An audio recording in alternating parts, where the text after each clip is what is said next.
সুপ্রিয় দর্শক, ভিওডি বাংলা নিয়মিত আয়োজন নিউজ ন্যারেটিভে আপনাদের সবাইকে স্বাগত জানাচ্ছি। আমি মঞ্জুর মিলন। আজকে আমাদের সাথে নিউজ ন্যারেটিভে আলোচনায় যোগ দিয়েছেন ঢাকা মহানগর উত্তর বিএনপির যুগ্ম আহ্বায়ক এস.এম. জাহাঙ্গীর।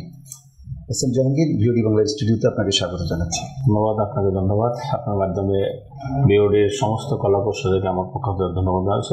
দেশবাসীকে আমার সালাম জানাচ্ছি। আমরা আলোচনা শুরু করতে যাচ্ছি। আসলে বর্তমান যে প্রেক্ষাপট তৈরি হয়েছে, আমরা দেখছি 5 আগস্টের পরে বাংলাদেশের বিএনপি, এনসিপি এবং আরও কিছু রাজনৈতিক দল সবাই মোটামুটি রাজনৈতিকভাবে সক্রিয় আছে। তো এর মধ্যে মানুষের যে একটা আকাঙ্ক্ষা ছিল গত 17 বছরের নির্বাচনের, অর্থাৎ ভোট না দিতে পারা, বিশেষ করে ইয়াং জেনারেশনের একটা বড় অংশ যারা বিগত 16-17 বছরে তাদের নাগরিকত্ব প্রয়োগ করতে পারেননি, তাদের যে দায়িত্ব সেটি পালন করতে পারেননি, অর্থাৎ জবাবদিহি সরকার ছিল না, যে কারণে ভোট ব্যবস্থা ছিল না। এমন পরিস্থিতিতে বিএনপি 5 আগস্টের পর থেকেই নির্বাচনের দাবি জানিয়ে আসছে। তত্ত্বাবধায়ক সরকার বা অন্তর্বর্তী সরকার যাই বলি না কেন, তারাও কিন্তু নির্বাচনের যে বিষয়টি সেটি অস্বীকার করছে না, কিন্তু তারাও বলছে যে আগে সংস্কার শেষ হবে, তারপরে হয়তো নির্বাচন। কিন্তু বিএনপি একটি সময়সীমা বেঁধে দিয়েছে যে ডিসেম্বরের মধ্যে তারা নির্বাচনটি চায়। আপনার কি মনে হয় আপনার দল এবং আপনারা সেই ডিসেম্বরের মধ্যে নির্বাচন আদায় করতে পারবেন?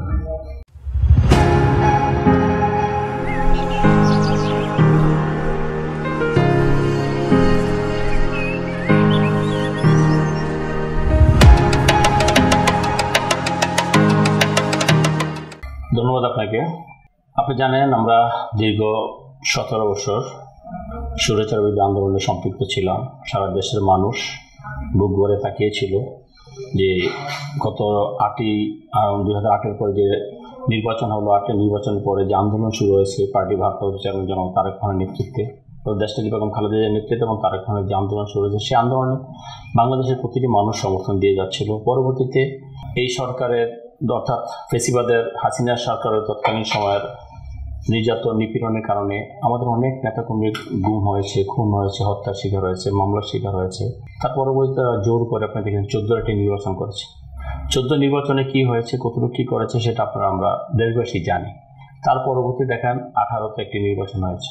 আমরা যদি এই এক একটা নির্বাচন নিয়ে আমরা কথা বলি, তাহলে হয়তো আমাদের অনেক সময় চলে যাবে। আমি সেই জন্য জাস্ট এগুলো টাচ আপ করছি। তো 18 নির্বাচনে আমরা একটি নতুন ফর্মুলা পেয়েছি। সেটা কি, যে 18 নির্বাচনে কিন্তু আমরা দেখেছি যে গায়েবী মামলা নামে একটি জিনিসের উদ্যোগ করেছিল তৎকালীন ফেসিবাদ আওয়ামী লীগ সরকার।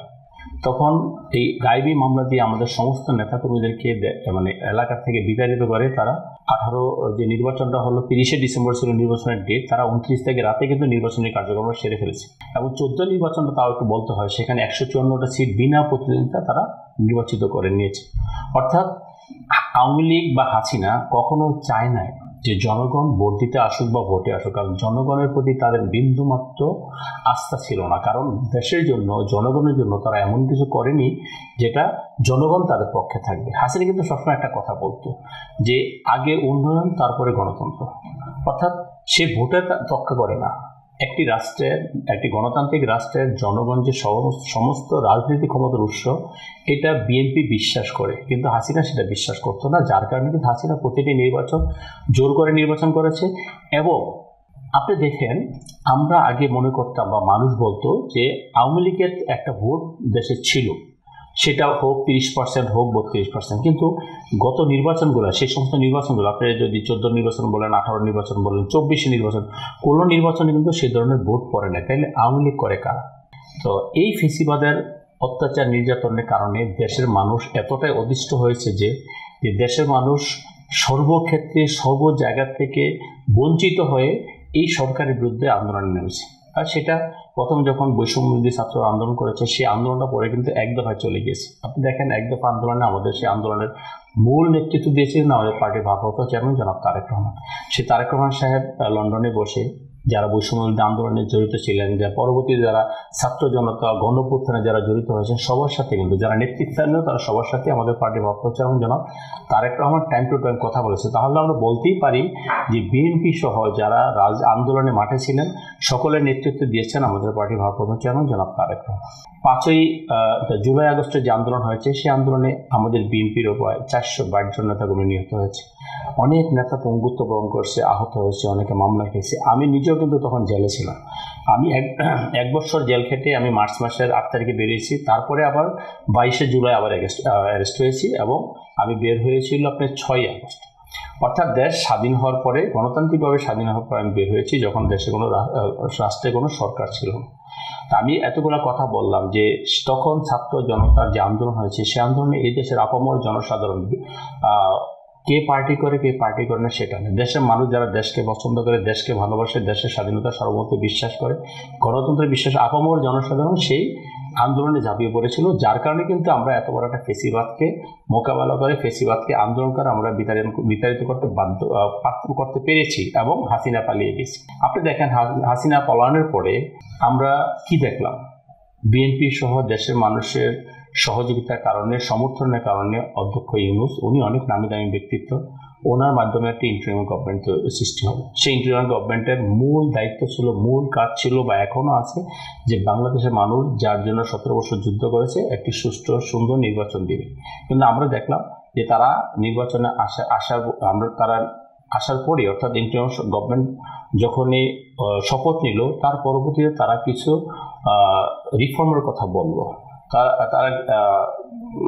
তারা বিভিন্ন জায়গায় সংস্কারের কথা বলবো। তা আমরা তো সংস্কার চাই, আমরা তো সংস্কার করছি, আমরা তো সংস্কারের পক্ষে। আমরা 2023 সনে আমাদের পার্টির ভারপ্রাপ্ত চেয়ারম্যান জনাব তারেক রহমান 31 দফার সংস্কার প্রস্তাব দিয়েছেন। তা আমরা তো আর তাদের থেকে সংস্কার শিখবো না, আমরা আমাদের মতো সংস্কার করব। শহীদ রাষ্ট্রপতি জিয়াউর রহমান এদেশের সবচেয়ে বড় সংস্কারক। আপনি দেখেন, স্বাধীনতা যুদ্ধে তিনি নিজে যুদ্ধ করেছেন এবং সশরীরে যুদ্ধ করে দেশকে স্বাধীন করেছেন। মহান স্বাধীনতা যুদ্ধে ঘোষণা তিনি দিয়েছেন। পরবর্তীতে একদলীয় শাসন ব্যবস্থায় বহুদলীয় গণতন্ত্র তিনি প্রবর্তন করেছেন। এগুলো কি আমাদের রিফর্ম না? তা আমরা তো প্রতিটি জায়গায়, প্রতিটা সময় আমরা সংস্কারের পক্ষে এবং সংস্কার করে যাচ্ছি। দেশটি বেগম খালেদা জিয়া এদেশে রাষ্ট্রপতির সাথে সরকার থেকে মন্ত্রিপরিষদের সাথে সরকার কে আছে? সেটা দেশটি বেগম খালেদা জিয়া নিয়ে আসছে। তা আমরা তো সবসময় সংস্কার করি এবং সংস্কারের পক্ষে। কিন্তু এই সরকার এসে যে সংস্কারের কথা বলছে, সেই সংস্কার একটি সংস্কার, এটা চলমান প্রক্রিয়া। এটা তো আপনার 1 দিন 2 দিন 3 দিনে শেষ হয়ে যাবে না। অবশ্যই সংস্কার দরকার, আমরা সংস্কার করব এবং সংস্কার করার পক্ষে। সেটা কি সংস্কার? আমাদের মুখ্য দাবি, দেশবাসীর মূল এজেন্ডা হলো নির্বাচন। আপনি সেই নির্বাচন সংক্রান্ত যদি কোনো সংস্কার থাকে, অবশ্যই সেগুলো করেন। তো সেটার জন্য কত মাস? 9 মাস তো অলরেডি চলে গেল। তো 9 মাস যদি চলে যায়, আর কতদিন লাগবে? তো আপনি দেখেন, আপনি যদি 91 নির্বাচনের দিকে তাকান, যখন জাস্টিস শাহাবুদ্দিন সাহেব 3 মাসে বাংলাদেশে সবচেয়ে ঐতিহাসিক একটা নির্বাচন করেছেন এবং একমাত্র বাংলাদেশের যতগুলো নির্বাচন হয়েছে স্বাধীনতার পরে, একমাত্র 91-এর নির্বাচন নিয়ে কিন্তু কার কোনো বক্তব্য নেই, নেগেটিভ কোনো বক্তব্য নেই। আর প্রতিটা নির্বাচনের টুকটাক, আর নির্বাচন এটা হয় সারা ওয়ার্ল্ডেই, নির্বাচনে টুকটাক সমস্যা হয় বা যেটা সহনশীল, অতটুকু মানুষ অ্যালাউ করে। তো যাই হোক, যেটা আমি বলতেছিলাম, তো এই সংস্কার নিয়ে কিন্তু আমরা আছি। এই যে তারেক রহমান যে 31 দফা সংস্কারের প্রস্তাবনা দিয়েছেন, এই 31 দফা যদি সংস্কার হয় বাংলাদেশে, তাহলে বাংলাদেশে তার সংস্কারে কিছু থাকবে না। কিন্তু না, তারপরও থাকবে। আবার একটা নতুন সমস্যা আসবে, আমরা নতুন করে সংস্কারের চিন্তা করব। একসময় শহীদ রাষ্ট্রপতি জিয়াউর রহমান 19 দফা নিয়ে আমরা দেশ পরিচালনা করেছি এবং সেটা পরবর্তী 28 দফায় নিয়ে গেছিল দেশনেত্রী বেগম খালেদা জিয়া। আর সেই সংস্কারই আজকে 31 দফায় রূপান্তরিত হয়েছে। যাই হোক, সেই কথা আমি বলছি যে দেখেন, আমরা এই সংস্কারের পক্ষে থেকে আমরা কিন্তু সবসময় এই সরকারকে আমরা সহযোগিতা করে আসছি, আমাদের পার্টি সহযোগিতা করে, দেশের মানুষ সহযোগিতা করে আসছে। কিন্তু আমি মনে করি ব্যক্তিগতভাবে যে এখনো যে সংস্কার যেভাবে করতেছে বা যেভাবে তারা সংস্কারে বুলি আউলাচ্ছে, সেটা একটি মহল এটা করে তাদের ক্ষমতাকে দৃঢ়ায়িত করার চেষ্টা করতেছে। এবং সেটা কেন দেখেন, আওয়ামী লীগের যে প্রেতাত্মারা ছিল, খুনি হাসিনা পালিয়ে গেছে, তার দোষরা কিন্তু এখনো দেশে আছে এবং বিভিন্ন প্রশাসনে আছে। এবং আমি মনে করি যে এই যে অন্তর্বর্তীকালীন সরকার আছে, এখানেও আওয়ামী লীগের দোষরা আছে। যদি এখানে আওয়ামী লীগের দোষরা না থাকে, তাহলে তারা তাদের মতো কথা বলবে কেন? তারা তো বলতে পারে না যে আগে সংস্কার তারপর নির্বাচন। তারা তো বলতে পারে না যে আগে উন্নয়ন তারপর গণতন্ত্র। তাহলে শেখ হাসিনা তার ভিতরে ডিফারেন্সটা কোথায় হলো? এখন দেখেন, আজকে যারা ক্ষমতায় আছে, অর্থাৎ অন্তর্বর্তীকালীন সরকার আছে, তারা সেখানে থেকে তারা আন্দোলন সংগ্রামে তাদের ভূমিকা ছিল, জুলাই আগস্ট আন্দোলনে তাদের ব্যাপক ভূমিকা ছিল, এটা ঠিক। কিন্তু অন্যর ভূমিকাটা ছিল না তা তো না, অন্যর তো অনেক বড় ভূমিকা ছিল, এবং তারা যখন আন্দোলন করেছে তখন তো আমার নেতার নেতৃত্বে আন্দোলন করেছে। তো সেই ক্ষেত্রে আমরা তাদেরকে বলতেছি না যে তারা দেশের জন্য কিছুই করে না, কিন্তু এনসিপি যখন নিজেরা দল গঠন করলো, দল গঠনের পরে দেখেন আগে এবং পরে যে তারা কতগুলো অপকর্মের সাথে জড়িত হলো। আজকে দেখেন যারা দুজন অ্যাডভাইজার, তাদের আমি নামও বলতে পারি, দুজন অ্যাডভাইজার, তাদের পিএসটা কত কোটি টাকার মালিক। তার মানে কি তারা কি এখানে টাকা কামানোর জন্য গিয়েছে, এবং তাদের টাকা কামানোর জন্য কি টাকা কামানোর মেশিন সরকারে যাওয়া, এবং সেখান থেকে কি আজকে টাকা কামাই করার জন্য কি তারা এখানে তাদের ক্ষমতাকে প্রলম্বিত করছে, নির্বাচনকে তারা দূরে ঠেলে রাখছে? আমরা অবশ্যই অধ্যক্ষ ইউনূসকে সমর্থন করি এবং তাকে রেসপেক্ট করি।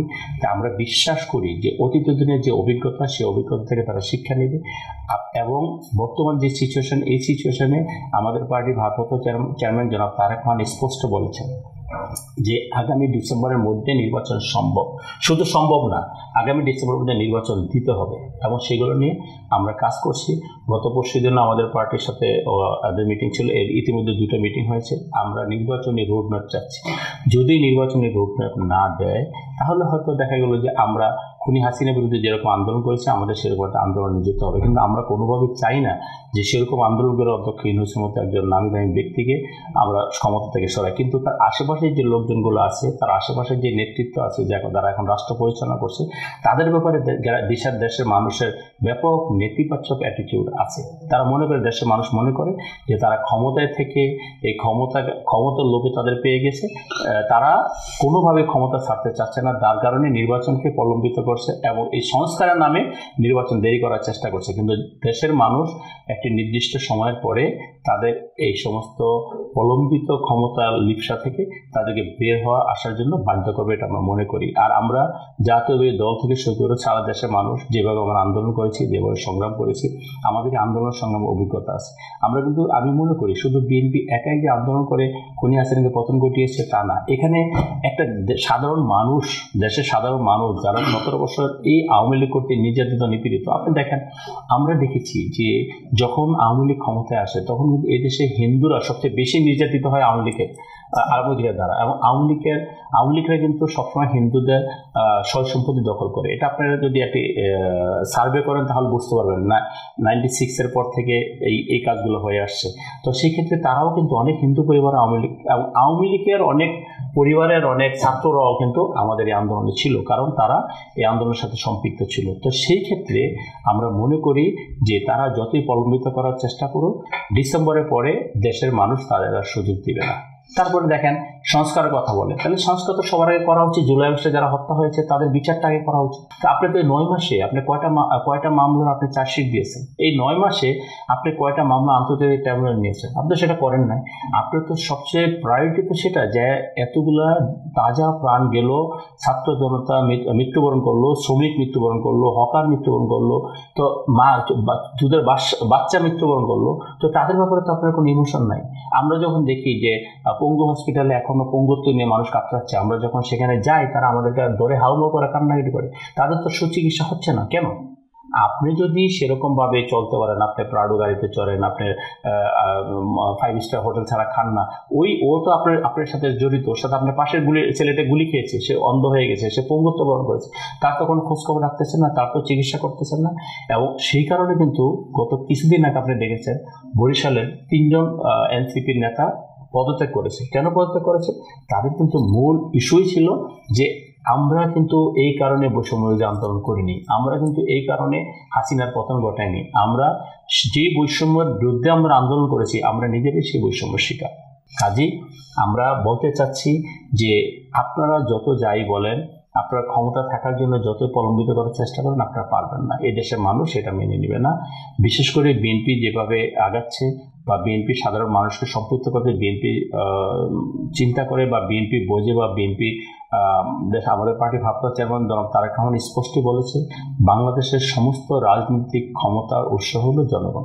কাজে জনগণকে নিয়ে বিএনপি রাজনীতি করে, জনগণের সাথে থেকেই রাজনীতি করে। জনগণ যখন যেটা চাবে, অতীতে চেয়েছে, আন্দোলন করেছে, আবার যদি এই সরকারের বিরুদ্ধে জনগণ চায় ফুসে ওঠে, তাহলে অবশ্যই আন্দোলন করব। এবং আমরা বিশ্বাস করি যে অন্তর্বর্তীকালীন সরকার সেই জায়গায় আমাদেরকে নিয়ে যাবে না। আমরা অল্প সময়ের মধ্যে একটি নির্বাচনী রোডম্যাপ পাবো, এটা আমরা বিশ্বাস করি, এবং আমাদের সাথে সেটা দেশবাসীর চাহিদা।